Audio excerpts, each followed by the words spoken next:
friends, it's Trevor. It's Trevor. That's right, it's just me. Yep. Tonight, Pat and Avery are not here. Just between the extreme heat earlier in the week and some, scheduling conflicts and what have you. The two of them decided it'd be best to just skip this week. We were going to go ahead and do that. But guess who's got the keys to the podcast? That's right. All this stuff is here at my house, so the show is going on. This is probably going to be a fairly short episode. I don't know how long I can keep going here before I go insane, but we'll see. We'll see how this goes, and if it's worth posting. But like I said earlier, the weather in Philly, it's been hot. It's been 9 degrees yesterday, I guess that was yesterday. Hit I think 100 or over 100 in some parts of the city. It's been very miserable. Been just cooped up here with the AC running, back in the basement with the fan. But it does look like we're getting finally getting some relief from the heat wave. Going to be going back down into the high 80s soon, more normal summer weather, So that's pretty good.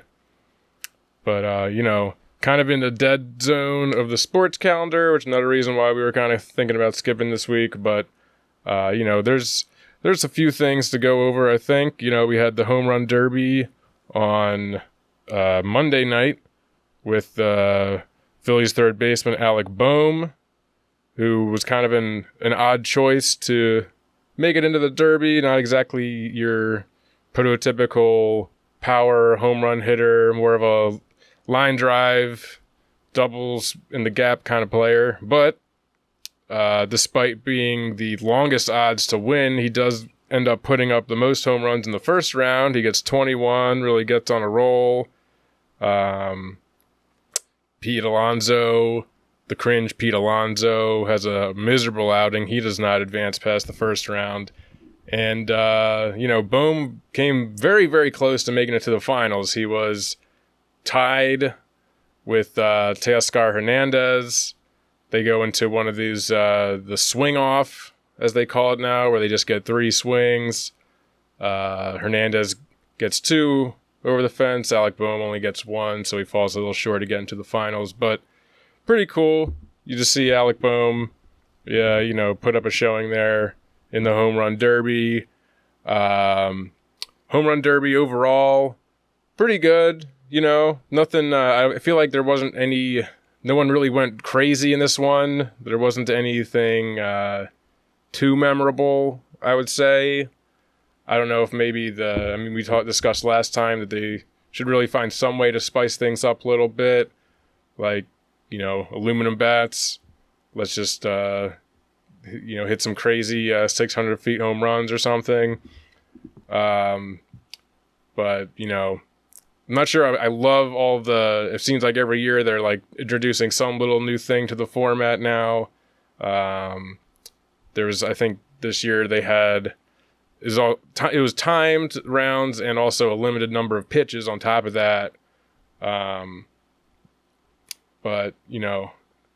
I get that they're doing everything to speed up not only the game, but I guess they want to speed up the home run derby. But I kind of like the old days when you just get, what was it, like 10 outs or whatever, or however many you got, and you could just kind of go indefinitely, until you ran out of outs. Give them some time to breathe, because now it's kind of becoming an endurance thing as well. They get the one time out, but they're just having to swing and swing and swing over and over and over without a whole lot of time to breathe. And something that's supposed to be showcasing power hitters, I don't know if you want endurance and to be a factor, or have people win because someone just got too exhausted or whatever. But neither here nor there. I guess one of the more eventful moments in the Derby was before the home run derby started, during the national anthem that was sung by, what's her name? It's Ingrid Andres, who I've never heard of before. But if you didn't hear this, here's a little taste. It surged through the perilous fight, o'er the ramparts we watched were so gallantly streaming, and the rockets spread glare, the bombs bursting in air gave proof through the night that our flag was still there. So yeah, I think you get it. Really, really bad one. I do love a good, horrible national anthem once in a while. That's always fun. I guess on a not so funny note, she did come out the next day and say that she was hammered and is checking herself into rehab. So wish the best for Ingrid, who, again, I would not have known who this was. You know, which got me thinking, it does seem like maybe that's kind of a good little strategy because, you know, I've watched countless professional sports games and seen God knows how many, B or C list recording artists sing the national anthem. Could not tell you who any of them were, but I know this person's name. I don't know that I'm going to be seeking out her music, but I would be willing to bet that her Spotify's numbers probably got a nice little spike from this. That would not surprise me at all. Maybe even picked up some new fans, you know. All publicity is good publicity or whatever, however that saying goes. So, you know, there's that. Then the next day, Tuesday, the actual All-Star game, the American League wins again. Seems like they win this thing almost every year. They just always seem to be the stronger league. Pretty good showings by the Phillies there. I believe, Harper got like a double. I think Turner also picked up a hit. And a couple pitching performances. Christopher Sanchez comes in, throws 2 pitches, gets 2 outs. So, you know, not a bad showing there at all. Pretty good for our Phils going into the second half of the season. And, see how things go from there. Everybody's pretty much healthy there. Got a nice lead in the division. They'll, pretty much the object from here is just to stay healthy and be strong going into the playoffs. Just do not have a catastrophic collapse, and they should be there. So, we'll see maybe if they toy with the idea, maybe go into a 6-man rotation to try to preserve some of those arms. We'll see if that's something that they can pull off. Still some time left to that trade deadline. Some names popping around. We'll see. Hopefully he can address that dire situation in center field, maybe get another bullpen arm, and we'll see. So then what else is going on in the sports world? The Flyers, not a whole lot, but there has been some more little rumors that goalie prospect Alexei Kolosov. This happened, last year when they first brought him over to North America to play a few games with the Phantoms. He was reportedly extremely homesick, and I guess those stories are starting to crop up again. And there's some concern that he might not be at camp.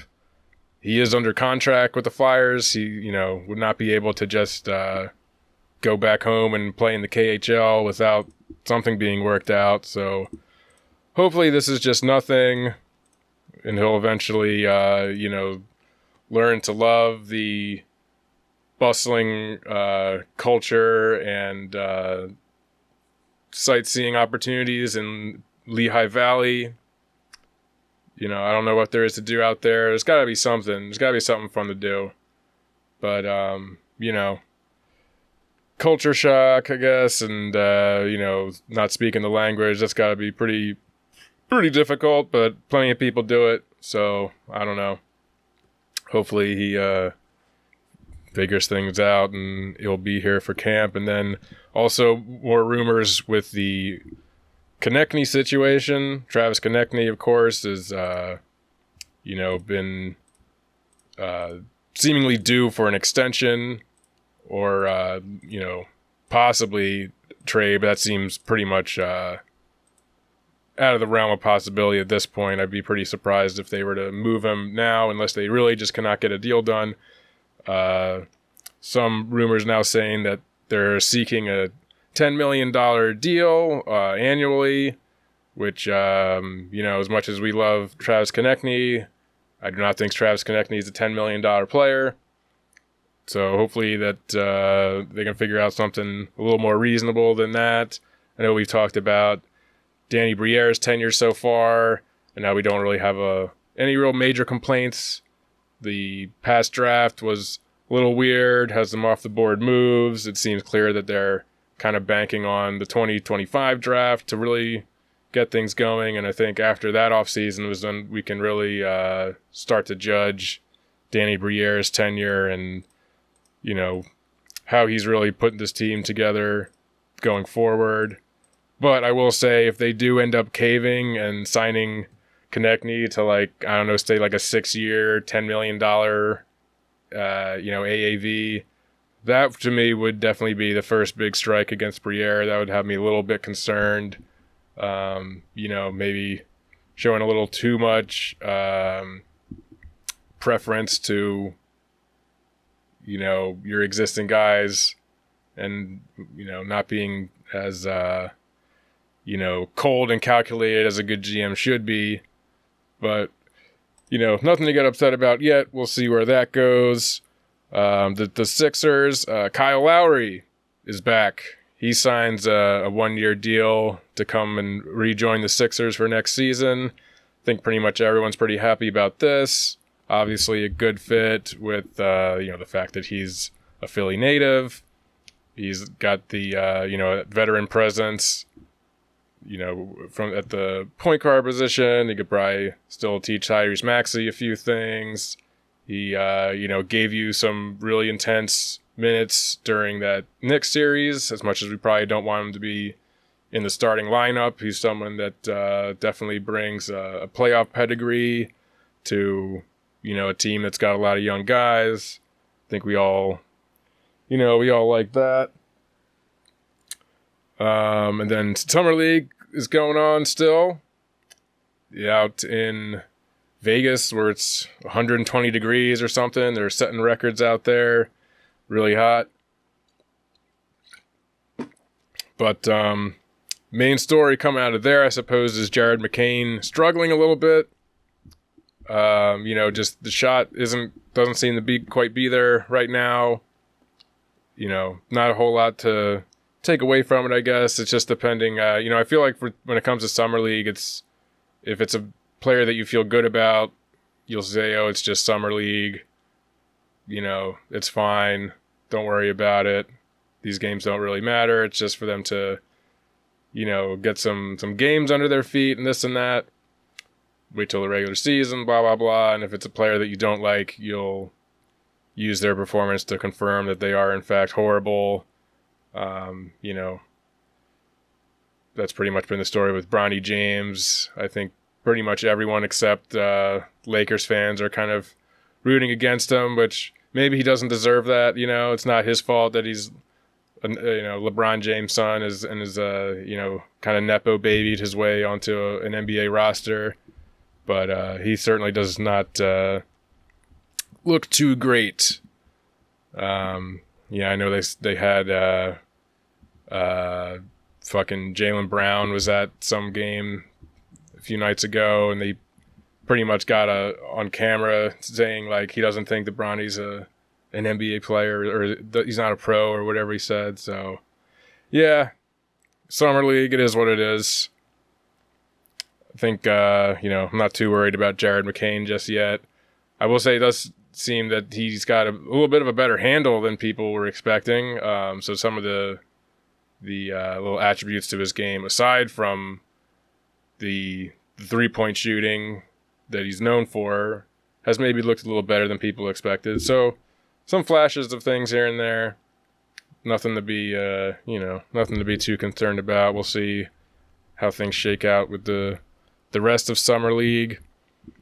Nothing really going on with the Eagles that I'm aware of, other than there's been some more clips coming out of the Giants off-season Hard Knocks thing with, their negotiations with Saquon Barkley. And I believe there was one going around of their owner saying that, if Saquon ends up in Philly, he's just going to be sick, or like he doesn't know how he's going to be able to take that or something or other. But, those were pretty satisfying to watch. Just a few clips trickling out here and there of them just slowly not being able to re-sign Saquon Barkley.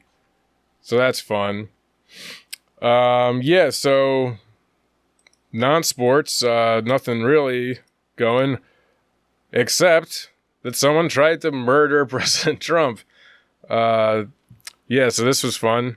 I don't know. Whatever. It was a thing that happened on Saturday. I was at a friend's birthday celebration. We're all, having a good time, and then everyone starts looking at their phones, and turns out someone fired some shots at Donald Trump. And first of all, kind of a bummer for Richard Simmons, who had just died like minutes earlier, and then right afterwards, all the thunder gets stolen from that. It's like, it kind of reminded me how I feel like whenever there was some big sports news in Philly, it would seem like the Eagles would always have to have some big signing or do something to put themselves back in the forefront of the news cycle, But in this case, it was the unfortunate passing of fitness legend Richard Simmons. He dies, and then Trump almost dies, I guess, depending on what you believe. So this was at a rally out in Pennsylvania, and the guy, Thomas Matthew Crooks, like he gets the full, I guess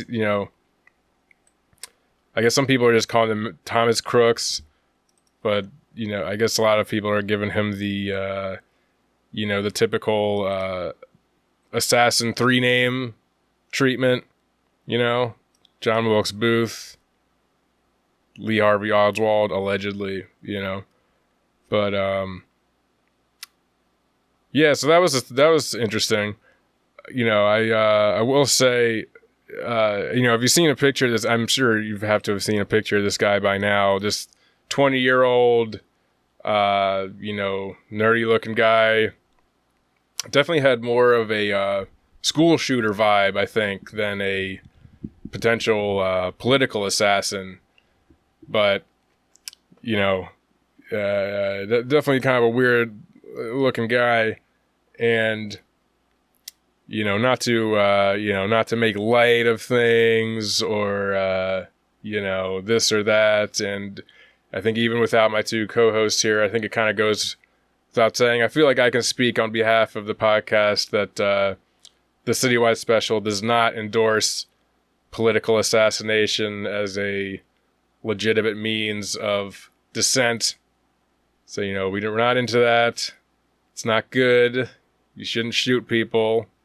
However, I don't think it can be denied that it would have been really, really funny if Trump got taken out by this like pimply faced 20-year-old, this guy, Trump, who his sycophants all kind of look at as this, somehow see as this like epitome of, this example of the forgotten American masculinity, and he ends up just getting murked by, some guy that looks like he's really into Digimon. That was the first word that came to my mind when I saw a picture of this dude was just Digimon.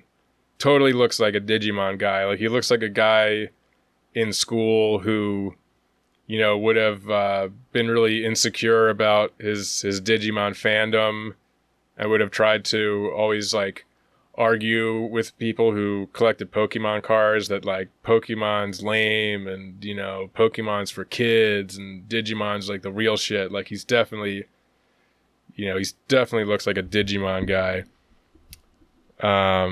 Yeah, and so a lot of conspiracy theories, which, hey, you know, I love a good conspiracy theory, but I do feel like they're getting kind of lazy.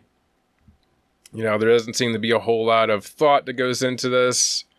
There's no, you know, nobody's digging up documents. Nobody's, you know, pulling out maps and drawing little circles and, you know, all this stuff. It's just the one thing I keep seeing going around is that the kid was in a BlackRock commercial. He was in a commercial for BlackRock, the big, you know, I guess it's like a big investment company or whatever. They're buying up all the houses in the country and all that kind of shit. And so people, honestly, there's no, like, no one can really seem to explain what that's supposed to mean, but they just point to two things and are like, oh, this kid tried to kill the president, and he was in a BlackRock commercial. So, you know, that's definitely a conspiracy. It's like, well, what is the conspiracy? What does that actually mean? And no one can really point to anything, it seems. You know, I did see something, there was like some videos going around of, some people that were there, some witnesses saying that they thought that there was a second shooter coming from, there was like a water tower that was also there, like, I guess further back from where the, you know, where the guy was perched up on the roof. It's harder to swigs of beer when I'm the only one here. But, yeah, so that's interesting to me because that kind of seems to be a little bit like, you know, kind of like an Oswald situation where you have, like, you know, your patsy guy that you're setting up and then the real shooters are elsewhere. But I don't know how there could have been someone, like, all the way up on the water tower and then they're not seen. I mean, you can't just, like, jump off the water tower and scurry away real quick. Like, someone would have noticed someone climbing down all the way from the water tower, I would imagine. So I don't really know about that. Doesn't really, not sure if that really vibes. But yeah, you know, he's got a little weird looking bandage on his ear now. So I'm, you know, at the RNC, which is kicking off. RNC is always funny. You had, I saw a clip going around of Rudy Giuliani just trip and fall into a bunch of chairs, who, you know, looked like he was probably drunk. Rudy Giuliani definitely seems like a guy who's drunk all the time. And it's like, you know, I mean, it's basically a big party. Like, if I was at a thing like that, you know, I'd probably be just getting hammered the whole time if I didn't really have anything important to do, you know. Rudy's just there probably trying to sell his coffee, you know. We were talking about that a few episodes ago, the Rudy Giuliani coffee that he's selling. But yeah, you know, that's about what's going on with the Republican side of the election. And then you got Joe Biden, who you know, still his old self here. He gave a speech at the NAACP convention, and here's some highlights from that. I know you say, Joe, you may not have a Congress. Well, guess what? You all told me I couldn't pass the Inflation Reduction Act.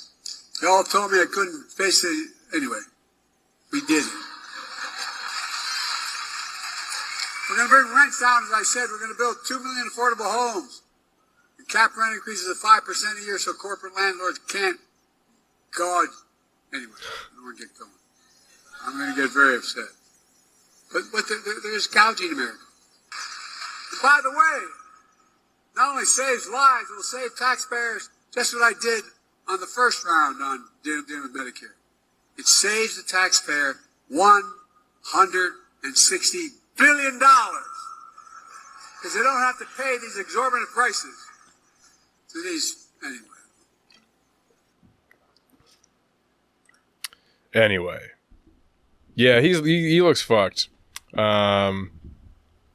know, he kind of his like cadence and shit, like it kind of just feels like a guy who's, you know, just sitting like a drunk uncle that's just always you know, sitting in the living room on like a lazy boy who just like hasn't gotten up from the lazy boy in like, you know, 15 hours or whatever, and is just like yelling shit at people every time someone walks by, just has some kind of weird shit to yell out.